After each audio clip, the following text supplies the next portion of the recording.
श्री कृष्ण चैतन्य प्रभु नित्यानंद श्री अद्वैत गदाधर शिवासादि गौर भक्त वृंद की जय। हरे कृष्ण कृष्ण कृष्ण हरे हरे, हरे राम राम राम हरे हरे। तो चैतन्य चरितमृत का क्लास हमारा होता है, लेकिन बहुत दिनों से बंद है। इसके कारण आज क्लास में बहुत कम डिवोटीज़ हैं, सिर्फ 4 भक्त हैं। लेकिन हमें शुरू करना है, 4 भक्तों से ही शुरू करना है। आज हम चैतन्य महाप्रभु की कोई अलग लीला नहीं बता करके सीधे लेने वाले हैं श्लोका को, जो हमारा हो रहा था। हमारा दूसरा मतलब आदि लीला दूसरा अध्याय और अंतिम पैराग्राफ है 96 नंबर श्लोक का। आदि लीला दूसरा अध्याय और 96 नंबर श्लोक का अंतिम पैराग्राफ जो प्रभुपाद बता रहे हैं। ये श्लोक है कृष्णेर स्वरूप आर शक्ति त्रय ज्ञान, जार होय तार नाही कृष्णेत्य अज्ञान। जो श्री कृष्ण के असली स्वरूप को तथा उनकी 3 विभिन्न शक्तियों को जानता है, वह उनके विषय में अज्ञानी नहीं बना रह सकता। प्रभुपाद कहते हैं लास्ट पैराग्राफ में, परम सत्य की इन्हीं 3 शक्तियों का वर्णन विष्णु पुराण में भी हुआ है। ये वही है, जैसे कि परम सत्य की अनुभूति जो होती है ना, वो 3 स्तर पर होती है, वही है यहाँ पे भी। ब्रह्म, परमात्मा और भगवान, उसी को बता रहे हैं। तो इसका वर्णन विष्णु पुराण में भी हुआ है, जिसमें यह कहा गया है कि जीव गुण में अंतरंगा शक्ति के समान है, जबकि बहिरंगा शक्ति समस्त कारणों के कारण द्वारा अप्रत्यक्षतः नियंत्रित होता है। माया जीव को उसी तरह दिग्भ्रमित करती है जिस प्रकार कोहरा सूर्य के प्रकाश को रोककर पैदल चलने वाले को दिग्भ्रमित करता है। ओके। अंतरंगा शक्ति, बहिरंगा शक्ति और तटस्था शक्ति की बात यहाँ हो रही है, ब्रह्म के अनुभूति की बात नहीं हो रही है। भगवान की 3 शक्तियाँ जो प्रमुख हैं, उसकी बात हो रही है यहाँ। भगवान की परम सत्य की अनुभूति होती है 3 स्तर पे, ब्रह्म, परमात्मा और भगवान। पर यहाँ पे 3 शक्तियों का वर्णन है। तो भगवान की शक्तियाँ अनंत है, परंतु प्रमुख 3 है, अंतरंगा, बहिरंगा और तटस्था। ठीक है, तो ये हम लोग तटस्था हैं। तो यहाँ पे बता रहे हैं कि माया जीव को उसी तरह दिग्भ्रमित करती है जिस प्रकार कोहरा सूर्य के प्रकाश को रोककर पैदल चलने वाले को दिग्भ्रमित करता है।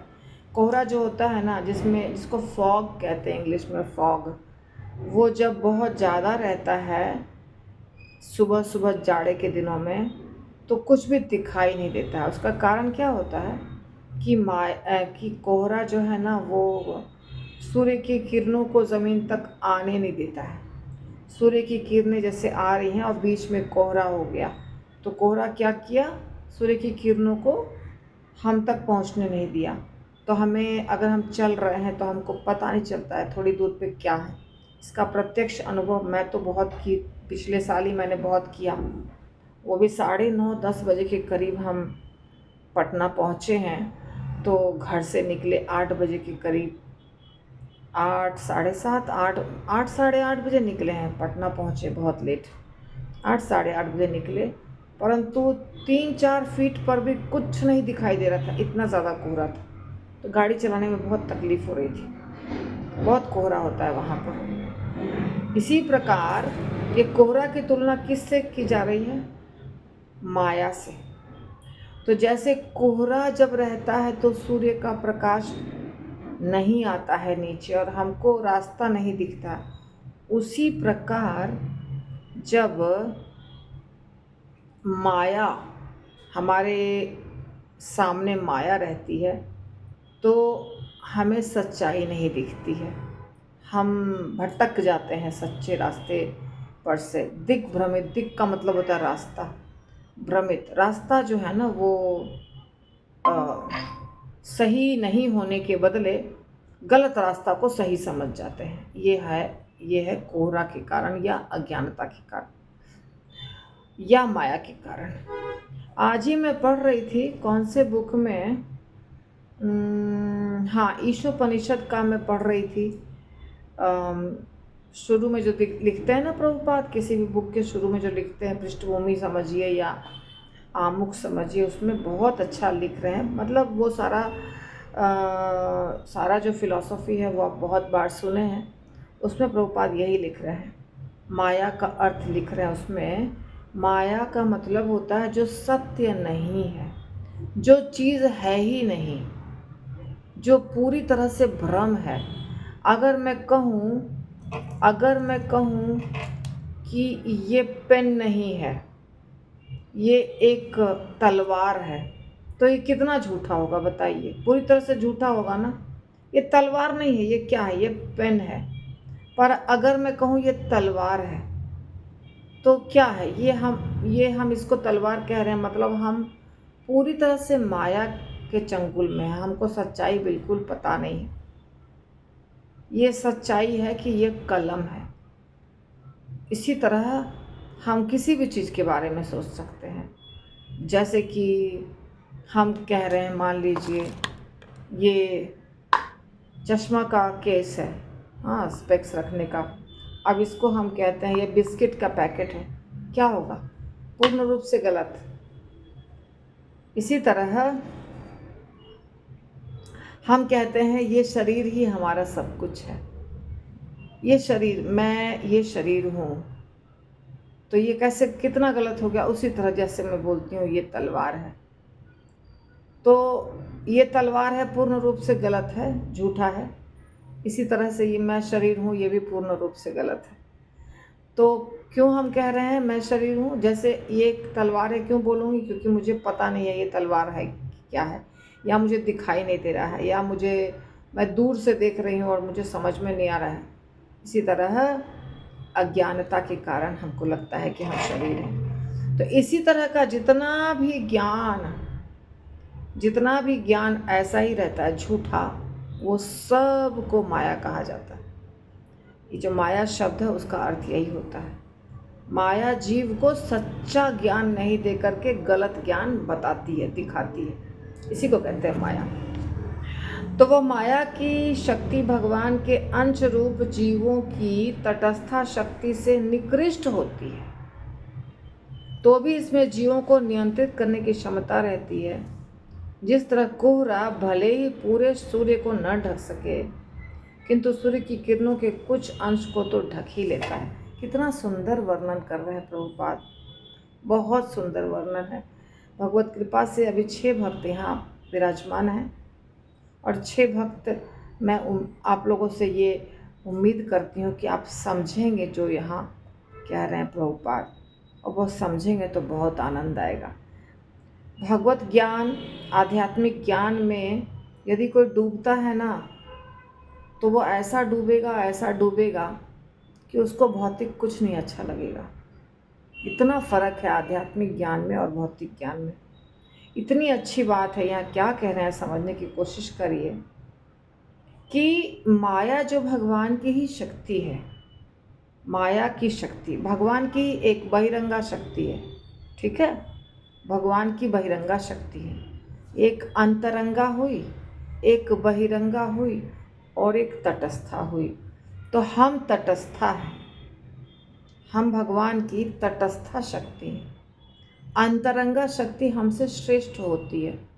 अंतरंगा शक्ति से भगवान का पूरा आध्यात्मिक जगत बना हुआ है। और माया शक्ति जो है ना, वो हमसे निकृष्ट है। मतलब अब समझिए, सबसे ऊपर अंतरंगा शक्ति, उसके बाद तटस्था शक्ति, उसके बाद माया शक्ति। सबसे ऊपर क्या है? अंतरंगा शक्ति, सर्वश्रेष्ठ शक्ति भगवान की, जिससे सब कुछ बना है, गोलोक धाम, वैकुंठ धाम, सब कुछ, और भगवान का हर चीज़। तो ये सबसे ऊंचा है, उसकी तो बराबरी कोई नहीं कर सकता। पर उसके बाद माया शक्ति नहीं है, उसके बाद तटस्था है जो हम हैं, और उसके नीचे माया शक्ति है। यानी कि भगवान की माया शक्ति हमसे कमज़ोर है। भगवान की माया शक्ति, जीवात्मा जो हम लोग सब हैं, हमसे कमज़ोर है, लेकिन फिर भी हम इसके प्रभाव में आ जाते हैं। भगवान की माया शक्ति हमारे बराबर नहीं है, हमसे बहुत छोटी है। अब आप समझिए कि माया के ऊपर विजय आप प्राप्त कर लेंगे, आराम से विजय प्राप्त कर सकते हैं, लेकिन क्यों नहीं कर पा रहे हैं माया के ऊपर विजय प्राप्त? क्योंकि हम भगवान को नहीं मान रहे। अब आप इसकी तुलना जो यहाँ पे प्रभुपाद कर रहे हैं, बता रहे हैं, जैसे सूर्य देवता जो हैं, सूर्य देवता की किरणें बहुत स्ट्रांग है। सूर्य देवता की किरणों के पास इतनी शक्ति है, इतनी शक्ति है कि वो समुद्र के कितने बड़े वॉल्यूम पानी को उड़ा देती है, आकाश में उड़ा के ले जाती है, बादल बनाती है, बारिश होता है, ये सब आप जानते हैं। कोहरा जो है, कोहरा फॉग बहुत कमज़ोर चीज़ है। फॉग जो है ना, वो बहुत कमज़ोर चीज़ है।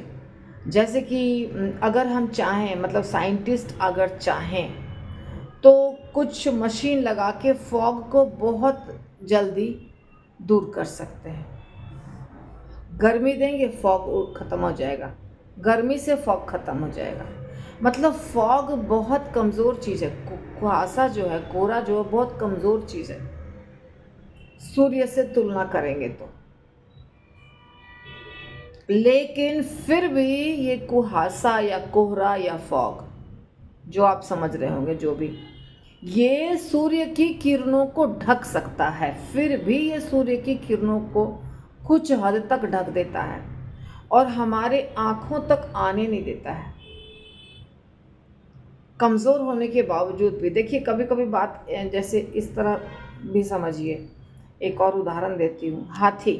हाथी बहुत बलशाली है, बहुत स्ट्रांग है एनिमल, परंतु चींटी बहुत छोटा है।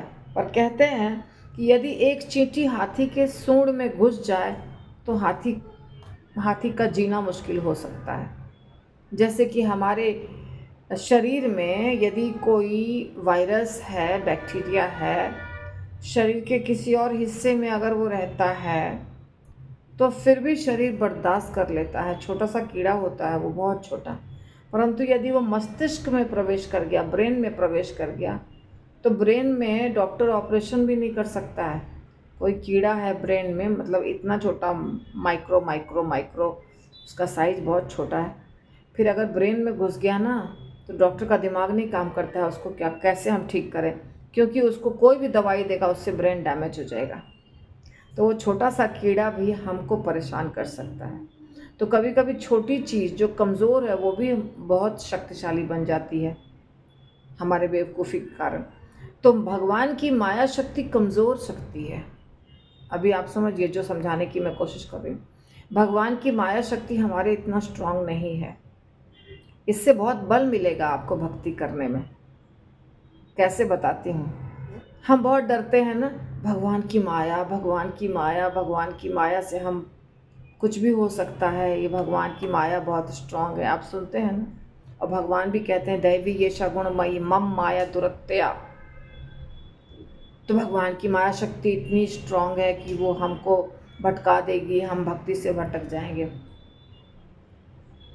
आपसे स्ट्रांग माया शक्ति नहीं है, परंतु यदि हम जानबूझ करके माया को ठगने देंगे तो ठग लेगी माया, जानबूझ के। कैसे जानबूझ के? यदि हम भगवान के शास्त्रों को पढ़ेंगे, सुनेंगे, समझने की कोशिश करेंगे और उसके ऊपर चलने की कोशिश करेंगे, माया हमारा कुछ भी नहीं बिगाड़ सकती है, कुछ भी नहीं, बाल भी बांका नहीं कर सकती है। परंतु यदि हम नहीं बात मानेंगे, भगवान का कुछ भी नहीं मानेंगे, तो फिर माया बहुत शक्तिशाली है, फिर माया बर्बाद कर देगी।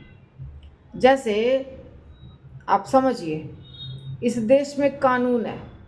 इस देश में क्या कानून है कि आप किसी को मार नहीं सकते हैं, आप किसी का घर लूट नहीं सकते हैं, आप किसी के संपत्ति को लूट नहीं सकते हैं, या आप रेड लाइट सिग्नल को क्रॉस नहीं कर सकते हैं। ऐसे कुछ रूल्स बने हुए हैं। यदि एक व्यक्ति है जो सभ्य, सुसंस्कृत और सिविलाइज्ड पर्सन है, किसी भी शहर में रहता है या गांव में रहता है, वो इन सारे रूल्स को फॉलो करता है और बिंदास छाती सीना तान करके वो रोड पे घूमता है नियम के बंधन में, तो 1000 पुलिस रहेगी, उसको किसी भी पुलिस से डर नहीं लगेगा। अभी हम आ रहे थे, मतलब मैं अभी कहाँ कहाँ ट्रैवल की, हाँ सुबह में मैं ट्रेन से ट्रैवल की बेगूसराय, मतलब जहाँ मेरा घर है वहाँ से पटना तक, कल कल कल कल और अभी मैं फ़्लाइट से आई हूँ। तो कल जब मैं आ रही थी, ट्रैवल कर रही थी अपने स्टेशन, जो हमारा इनके गांव का जो स्टेशन है बरौनी, वहाँ से पटना, तो हम लोग चेयर कार में हमारी बुकिंग थी। कंटिन्यूअस एक पुलिस था जो हमारे बगल में खड़ा था, उसके ऊपर लिखा हुआ था बिहार पुलिस, उसके शर्ट पर लिखा हुआ था बिहार पुलिस। वो पूरे समय खड़ा था मेरे सीट के बगल में, जवान ही था, मेरे से आधी उम्र का होगा, और हम बैठे रहे अपने सीट पर मुझे उससे क्यों डर लगेगा बताइए। वो 3 घंटे खड़ा रहा, उसको सीट नहीं मिली और वो खड़ा रहा, कभी मोबाइल पे बात किया, कुछ किया, सब हम लोग सुन रहे थे, मैं तो सब सुन रही थी। हम अपना सीट पे बैठे हैं आराम से, क्योंकि हमारी अपनी सीट है, हमने ख़रीदा है सीट, हम जा रहे हैं, ट्रैवल कर रहे हैं, तो वो पुलिस है तो हम उससे क्यों डरेंगे। लेकिन अगर एक चोर है और पॉकेट मार है, जेब कतरा जिसको बोलते हैं, वो पुलिस को देखता है तो भाग जाता है, बाथरूम में छुप जाता है कहीं, क्यों? क्योंकि उसने गलत काम किया है, उसको पुलिस पकड़ेगी। इसी प्रकार भगवान की माया शक्ति से हम नहीं डर सकते हैं।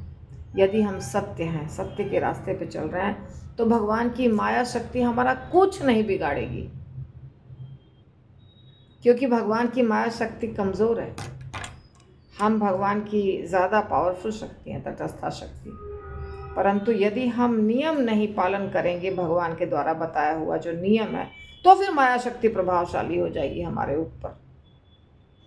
सूर्य जैसे शक्तिशाली देवता को भी कोहरा कुछ हद तक ढक देती है। कोहरा जो है वो किरणों को, सूर्य की किरणों को कुछ हद तक ढक देता है। इसीलिए कभी डरने की ज़रूरत नहीं माया से। माया से वो डरते हैं जो सच्चे रास्ते पर नहीं चलते हैं। सच्चे रास्ते पर चलने वाले को माया से डरने की आवश्यकता बिल्कुल भी नहीं है, बिल्कुल भी नहीं है। एक कहावत है, याद नहीं आ रहा सेंटेंस,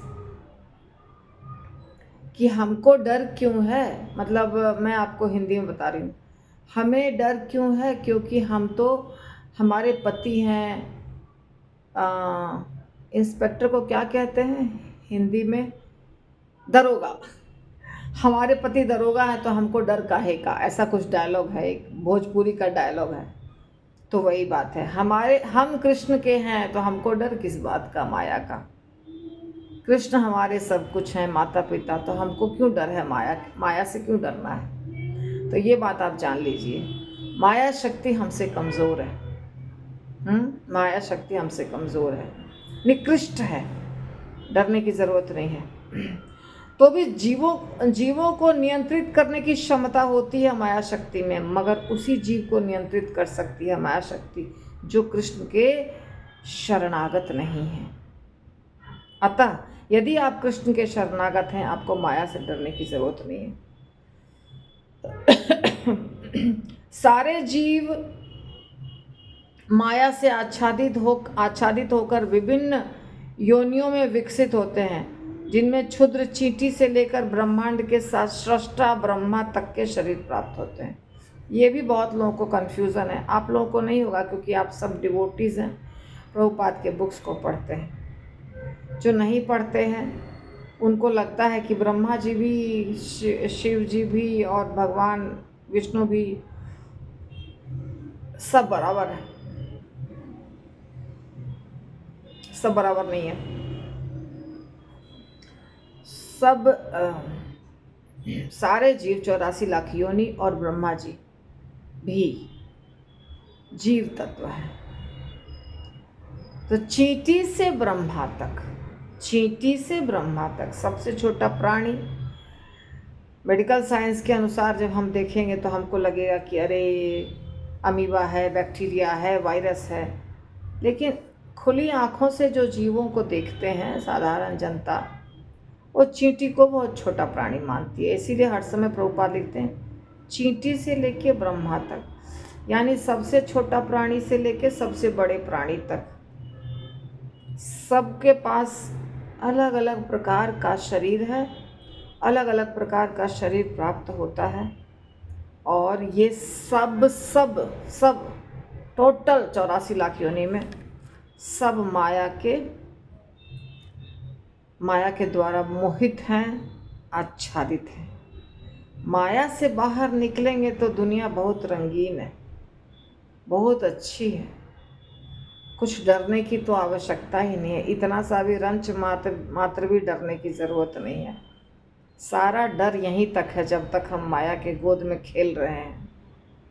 माया सच्चाई जो नहीं है उसमें, इसीलिए विभिन्न प्रकार के सब क्यों शरीर प्राप्त हो रहा है, बार बार शरीर बदल रहा है, बार बार नया नया नया शरीर प्राप्त हो रहा है। क्यों हो रहा है? माया के कारण। माया से आच्छादित है मेरा मन, मेरा दिमाग, मेरी बुद्धि माया से ढकी हुई है। निर्विशेष दृष्टि में समस्त कारणों का मुख्य कारण अर्थात प्रधान भगवान ही होता है, जिसे अंतरंगा शक्ति में प्रत्यक्ष देखा जा सकता है। समस्त कारणों के कारण कौन है? भगवान कृष्ण। गोविंदम आदि पुरुषम तमहम भजामि। तो समस्त कारणों के कारण, समस्त प्रधानों में प्रधान, मुखिया, लीडर कौन है? भगवान कृष्ण। और उनका दर्शन कैसे हो सकता है? बस माया शक्ति से बाहर निकल जाइए और भगवान की अंतरंगा शक्ति के टीम है, 2 टीम है। टीम कैसे है देखिए, मैं आपको कैसे बताती हूँ। एक माया शक्ति, एक अंतरंगा शक्ति भगवान की, दो शक्ति हो गई। तट पे हम हैं, बीच में, दोनों के बीच में हम हैं। ये भगवान की माया शक्ति और ये भगवान की अंतरंगा शक्ति। अब जीवात्मा इसके बीच में खड़ा है, उसकी मर्जी इधर जाए या इधर जाए, पूर्ण रूप से उसकी मर्जी। चुनना है, पार्टी हमको चुननी है। चोर की पार्टी है और साधु की पार्टी है। चोर की पार्टी, साधु की पार्टी, किस में जाना है डिसाइड करना है। इसी तरह भगवान की अंतरंगा शक्ति, भगवान की बहिरंगा शक्ति, किस में जाना है डिसाइड करना है। खुद डिसाइड करना है और उसमें चले जाना है। यदि कोई व्यक्ति भगवान के अंतरंगा शक्ति में जाता है, अंतरंगा शक्ति में रहता है और अंतरंगा शक्ति में ही सब कुछ करता है, यानी सुबह से रात तक भगवान की अंतरंगा शक्ति के अंदर में रहता है वो, तो उसको भगवान के दर्शन आराम से होते हैं। किसको कहते हैं अंतरंगा शक्ति में रहना? भगवान और भगवान से संबंधित हर चीज़ को करना, सुनना, देखना, नाम ग्रहण करना, लीला सुनना, प्रसाद ग्रहण करना, सोचना, स्मरण करना, पूजा करना, जितनी भी चीज़ें होती हैं भगवान से संबंधित, वो यदि हम करते हैं तो हम क्या कहलाते हैं? कि हम भगवान के अंतरंगा शक्ति में हैं। जैसे गुरु महाराज को, श्रील प्रभुपाद को क्या कहा जाता है? जय ओम विष्णुपाद परमहंस परिव्राजकाचार्य अष्टोत्तर शत Shri Srimad his divine grace Bhaktivedanta स्वामी श्रील प्रभुपाद की जय। इतना बड़ा बोलते हैं ना, जय ओम विष्णुपाद परमहंस परिव्राजकाचार्य अष्टोत्तर शत, ये सारा जो टाइटल देते हैं हम, ये क्या है? हम तो नहीं दिए हैं, किसी और ने दिया है। नित्य लीला प्रविष्ट, नित्य लीला प्रविष्ट, ऐसा बोलते हैं। इसका मतलब क्या है? कि वो लोग भगवान के अंतरंगा शक्ति में हैं। और जब कोई भी व्यक्ति भगवान के अंतरंगा शक्ति में रहेगा तो उसको साक्षात भगवान का हर समय दर्शन होगा। सब कुछ भगवानमय है उसके जीवन में। तो ये कठिन नहीं है उसके लिए जो अंतरंगा शक्ति में है। तो अंतरंगा शक्ति में जाने के लिए आपको बहिरंगा शक्ति को छोड़ना पड़ेगा। अब देखिए, मैं आपको बहुत हाई लेवल की बात बता दी ना, हाई लेवल की बात से थोड़ा दिमाग घूम रहा है। अभी मैं आपको एकदम सिंपल बताती हूँ, सिंपल भाषा में। हमारा जन्म होता है, एक मम्मी पापा हमको मिलते हैं, हम छोटे से बच्चे होते हैं। फिर मम्मी बहुत प्यार करती है, बहुत प्यार करती है। बच्चे जो होते हैं ना, छोटे बच्चे, उसके लिए जीवन में और कुछ भी इम्पोर्टेंट नहीं है। वो बच्चा जो है गोद में, 6 महीना का बच्चा या साल भर का बच्चा, उसकी पूरी दुनिया शुरू होती है मम्मी से और समाप्त होती है मम्मी पर। सब कुछ मम्मी ही है, मतलब माता ही है। माता के गोद में स्वर्ग है, माता के गोद में गोलोक धाम है, माता के गोद में सब कुछ है। अगर उसको कोई सताने भी आया तो उसको क्या लगता है, बस मम्मी का हाथ पकड़ लो, मम्मी के गोद में छुप जाओ, हमारे जीवन की सारी समस्या समाप्त। आप समझ सकते हैं, और इसका अनुभव आप सबको है। क्यों? क्योंकि आप मम्मी बने हैं। हम छोटे थे तो वो तो नहीं याद है, पर जब हम मम्मी बने तो हमको याद है, हम माता बने तो हमको याद है। ये होता है सच। इसके बाद क्या होता है, थोड़ा बच्चा बड़ा होता है तो पहले मम्मी उसको सिखाती है, कुछ भी लाइन खींचो, ये खींचो, कोई भी पढ़ना लिखना थोड़ा बहुत सिखाती है। और फिर मम्मी के साथ साथ घर के जो भाई बहन हैं या चाचा मामा हैं, उनके साथ भी बच्चा थोड़ा थोड़ा खेलता है। और ऐसे जब बच्चा 2-3 साल का होता है तो उसको एक दिन मम्मी बोलती है, अब इसको स्कूल में एडमिशन कराना ज़रूरी है, बहुत बदमाश हो गया है इसको, और मैं भी बहुत परेशान रहती हूँ काम से। तो स्कूल में जाएगा 2 घंटे के लिए भी तो हमको थोड़ा रिलीफ मिलेगी, और बच्चा भी अभी से सीखना शुरू करेगा तो बाद में ज़्यादा देर तक बैठ पाएगा स्कूल में। अभी तो प्ले स्कूल में डाल देते हैं। फिर जिस दिन मम्मी उसको पहला दिन छोड़ने जाती है स्कूल, आप देखिए, कोई दुनिया का बच्चा नहीं होगा जो नहीं रोएगा। पहला दिन जब माता उसको छोड़ती है और बोलती है तुम यहाँ खेलो या कूदो, यार पहले तो माँ को बैठना पड़ता है, क्योंकि बच्चा ऐसा रोता है, ऐसा रोता है, लगता है फूट फूट के एकदम जान दे देगा, इतना रोता है बच्चा। फिर भी माँ क्या कहती है, मैं यही हूँ, तुम पढ़ो। फिर वही बच्चा, पहले वो प्ले स्कूल, फिर नर्सरी, मॉन्टेसरी, फिर प्राइमरी, फिर सेकेंडरी, फिर कॉलेज, और वो बच्चा एक दिन कहता है मम्मी मेरे लिए खाना मत बनाना, आज मेरे फ्रेंड का बर्थडे है, हम लेट आएंगे, आज पार्टी है, हम लेट आएंगे। और बाद में वो बच्चा आपसे दूसरे शहर में पढ़ता है, 6 महीना नहीं आता है, साल भर नहीं आता, सेम बच्चा है। क्या हुआ, शुरू में जो उसको बहुत आसक्ति थी माँ से, वो जब हम उसको दूसरे जगह डालते हैं, कहीं भी उसके कल्याण के लिए डालते हैं, उसकी भलाई के लिए, तो वो आसक्ति जो है वो थोड़ी कम होती है माता से, और उसका चित्त जो है वो उधर लगना शुरू होता है। दोस्तों के, स्कूल में क्या पढ़ाई हुआ, ये टीचर ने क्या बोला, वो टीचर ने क्या बोला, वो सब बच्चा आके माँ को बताता है। और फिर धीरे धीरे माँ जितना पढ़ी लिखी है उससे ज़्यादा बच्चा पढ़ लेता है। फिर तो माँ को बोलता मम्मी ये गलत है, ये सही है, ये गलत है, वो माँ को शिक्षा देता है फिर बाद में। और बहुत बार ऐसा होता है कि माँ बिल्कुल अनपढ़ है, बच्चा बहुत ज़्यादा पढ़ लिया, तो शिक्षा भी देता है और तौर तरीका भी उसका बदल जाता है। तो कहने का मतलब, आसक्ति जो माता से उसको थी बचपन में, उस आसक्ति को माता ने ही उसके कल्याण के लिए थोड़ा थोड़ा करके तोड़ना शुरू किया। और जब उसको रुचि लग गई उधर, दोस्तों के साथ, स्कूल में रह कर के, टीचर के साथ, तो फिर वो माता भी खुश है कि बच्चा कुछ सीख रहा है, जा रहा है, आगे बढ़ रहा है। और बच्चा भी वहाँ पे सीखता है तो उसको ज़्यादा आनंद आता है, माता से ज़्यादा आनंद उसको आता है फ्रेंड्स के साथ, पढ़े लिखे लोगों के साथ, या फिर बहुत ज़्यादा और स्मार्ट बच्चा बन जाता है तो फॉरेन कंट्री चला जाता है, मम्मी को बहुत बार वो बहुत दिन पे फ़ोन करता है। तो क्या हुआ, आसक्ति उसकी इधर कम हो गई, उधर आसक्ति बढ़ गई, उधर उसको ज़्यादा आनंद आ गया। अब यही उदाहरण मैं आपको जो सिखाने के लिए ये उदाहरण दी हूँ, इसी तरह अभी आप समझिए, अभी हमारी आसक्ति कहाँ है? माया से।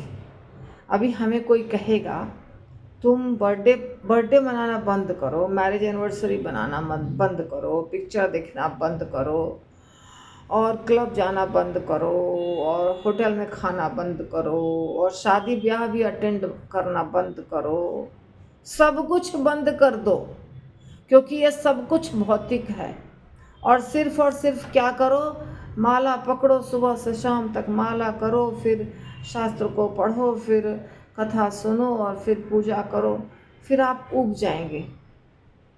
क्योंकि आप जिन चीज़ों को आज तक करते आए हैं उसमें आपको मज़ा आ रहा है, लग रहा है कि उसमें कुछ आनंद है, ये मेरा भाई है, ये बहन है, ये मेरे दोस्त हैं, इसके शादी ब्याह में हम कैसे नहीं जाएंगे, इसके शादी ब्याह में हम कैसे नहीं जाएंगे, ये फ्रेंड सर्कल छूट जाएगा, सब मैं अकेला हो जाऊंगा, ये बचपन के फ्रेंड है, ये कॉलेज के फ्रेंड है, ये हमारे बिल्डिंग के फ्रेंड है, ये हमारे पड़ोसी हैं, ये हमारे जाति के हैं, ये हमारे धर्म के हैं।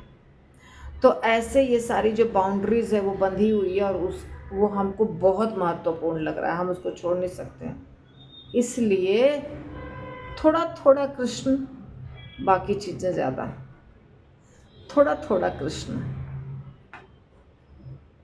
पर सच्चाई ये है कि होशियार व्यक्ति एक दिन इन सारे चीज़ों को छोड़ेगा, पूरी तरह से छोड़ेगा, तो उसको कृष्ण मिलेंगे।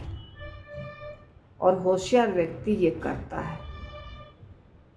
थोड़ा थोड़ा छोड़ने से कृष्ण नहीं मिलेंगे, एक न एक दिन पूरा छोड़ना ही पड़ेगा। इसका मतलब भगवान की जो बहिरंगा शक्ति जिधर है, ये बहिरंगा शक्ति का कार्य है। ये सब क्या? रिश्ता, नाता, दोस्ती, शरीर से संबंध, खून से संबंध, खानदान से संबंध, जाति से संबंध, धर्म से संबंध, देश से संबंध, भाषा से संबंध, इससे संबंधित जितनी भी चीज़ें हैं और जितने रिश्ते नाते हैं वो सब टेम्प्ररी, सब टेम्प्ररी है, सब समाप्त हो जाएंगे, सब समाप्त हो जाएंगे। कब? जब शरीर समाप्त होगा, है ना? तो क्या चीज़ रहेगा परमानेंट? भगवान के साथ का संबंध। और अगर भगवान के साथ का संबंध हम बनाते हैं, उसको प्रधानता देते हैं, तो वही है अंतरंगा शक्ति में शामिल होना, भगवान की अंतरंगा शक्ति में शामिल होना। और जब हम इस दुनिया के सारे संबंधों को महत्वपूर्ण समझते हैं, तो वो हो गया भगवान के बहिरंगा शक्ति में शामिल होना। तो अगर मैंने जो उदाहरण दिया आपको अपने बच्चे का, वो सब माता को समझ में आया होगा, क्योंकि ये सबके जीवन में हुआ है ना? बच्चा अगर माता बोले कि मेरा बच्चा बहुत रो रहा है, हम उसको स्कूल नहीं जाने देंगे, इतना रो रहा है, मैं इसको इतना रोने कैसे दूँ, इतना रोता दिखा नहीं जा रहा है, तो इसको ज़रूरत नहीं है स्कूल जाने की, मेरे पास ही रहेगा। तो बाद में क्या होगा बताइए? वो बच्चा कितना बड़ा नालायक बन जाएगा, ना उसको कुछ ज्ञान होगा, ना उसको कुछ शिष्टाचार मालूम होगा, ना इसको कोई चीज़ का ढंग मालूम होगा, खाने का, पहनने का, पढ़ने ओढ़ने का, कमाने का, दुनियादारी, रिश्ता नाता, एटिकेट, कुछ भी पता नहीं रहेगा, क्योंकि उसने कहीं पे किसी से कुछ भी ज्ञान प्राप्त नहीं किया। इसीलिए माता अपने दिल पर पत्थर रख करके बच्चे की भलाई के लिए उसको बाहर भेजती है। इसी प्रकार हमारा मन करे या हमारा मन ना करे, हमारा मन करे या हमारा मन ना करे, हमको वो चीज़ करना है जिसमें हमारा भला है। हमारा भला जिसमें है वो कार्य करना है, और वो सारे कार्य होते हैं आध्यात्मिक कार्य जिसमें हमारा भला है। और जिसमें हमारा भला नहीं है, कुंती माता भी कहती है ना भगवान से कि भगवान, हमारा जो ससुराल के साथ संबंध है और वहाँ के कारण जो रिश्ता नाता है, मायके के साथ जो संबंध है, वहाँ के कारण जो रिश्ता नाता है, वो उसको मतलब आप उसके ऊपर ध्यान मत दीजिए, आप वो भुला दीजिए मेरा सब कुछ। वो याद करके क्या फ़ायदा होगा। तो इसी तरह हमारे जीवन में भी जो ऐसे रिश्ते हैं जो शरीर से संबंधित हैं, उसको छोड़ देने में ही फ़ायदा है। मगर आप डरिए नहीं, हम आपको छोड़ने नहीं बोल रहे। आप अपने स्पीड में काम करिए, जितना आपको जैसे पसंद है वैसे। ओके। तो अभी मुझे लगता है आप लोग को अच्छा लगा होगा, क्योंकि मैंने आपको जो समझाया वो मोटिवेशनल है। आप अगर आप भक्त हैं तो आपको पता चलेगा कि आप बहुत स्ट्रांग व्यक्ति हैं, आप कमज़ोर व्यक्ति नहीं हैं। आपका कोई कुछ नहीं बिगाड़ सकता है, कोई कुछ नहीं बिगाड़ सकता है। भगवान के भक्त का कोई कुछ नहीं बिगाड़ सकता। आप इस बात को हमेशा के लिए अपने दिल में बसा लीजिए। भूत प्रेत, भगवान की माया शक्ति, कुछ भी, कोई नहीं कुछ बिगाड़ सकता है। यदि आप शुद्ध नाम लेते हैं तो भगवान की माया शक्ति भी कुछ नहीं बिगाड़ सकती है। राखे कृष्ण मारे के। तो यद्यपि निर्विशिष्ट ये हो चुका है, वह अपनी अचिंत्य शक्ति से सर्वव्यापक भौतिक स्वरूप ग्रहण करता है। यद्यपि ये तीनों शक्तियाँ अंतरंगा, बहिरंगा और तटस्था अंततः एक हैं, किंतु क्रिया में भिन्न हैं। जिस तरह एक ही विद्युत शक्ति भिन्न भिन्न अवस्थाओं में शीत और उष्मा उत्पन्न कर सकती है, बहिरंगा तथा तटस्था शक्ति में ऐसी भिन्न अवस्थाएं पाई जाती हैं, किंतु मूल अंतरंगा शक्ति में ऐसी अवस्थाएं नहीं होती। ना ही बहिरंगा शक्ति की अवस्थाएं तटस्था शक्ति में पाई जाती हैं, ना इसके विपरीत ही होता है। जो व्यक्ति परमेश्वर की इन समस्त शक्तियों को समझ पाता है, वह स्वल्प ज्ञान के कारण अनुभववादी, मायावादी नहीं बना रह सकता। तो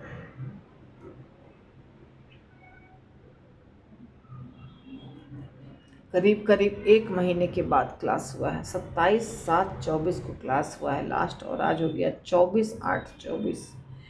मतलब 1 महीना, करीब करीब 3 दिन, 1 महीना से कम। तो यद्यपि तो हमने क्या देखा कि भगवान की 3 शक्तियां हैं, और भगवान की 3 शक्तियों में कौन ज़्यादा शक्तिशाली है, कौन कम शक्तिशाली, ये तो हमने देख लिया। अब एक इसको ही देखने का एक दूसरा एंगल ये है कि सारी शक्तियाँ एक ही जैसी हैं। कैसे? जैसे पावर हाउस से बिजली हमारे घर आता है, तो बिजली सब एक जैसा ही है। सारी बिजली एक जैसी, एक ही क्वालिटी की होती है। जैसे पानी एक जैसा ही है। उस पानी से शरबत भी बना सकते हैं। आप उस पानी को सब्ज़ी में भी डाल सकते हैं, चावल दाल भी बना सकते हैं, पी भी सकते हैं। अब दाल में रहा तो वही पानी अगर दाल में पड़ा हुआ है तो उसका टेस्ट दाल जैसा आएगा, क्योंकि पानी दाल के साथ मिक्स हो गया है। यदि आप करेला का जूस बनाएंगे तो वही पानी कड़वा लगेगा, क्योंकि वो करेला के जूस के साथ मिक्स हो गया है। वही पानी से शरबत बनाएंगे तो शरबत मीठा लगेगा, चीनी के साथ वो पानी मिक्स हो गया है। इसी प्रकार सेम बिजली से अगर आप हीटर चलाते हैं तो गर्मी पैदा करता है, कूलर चलाते हैं तो ठंड पैदा करता है, उसी से आप आइस जमाते हैं तो एकदम बर्फ़ जैसा आपको चीज़ मिलता है।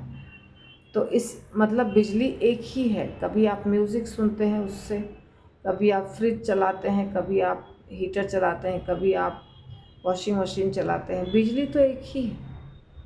तो उसका उपयोग ठंडा करने के लिए भी होता है, गर्म चीज़ों को गर्म करने के लिए भी होता है। इसी प्रकार भगवान की सारी शक्तियाँ एक ही हैं।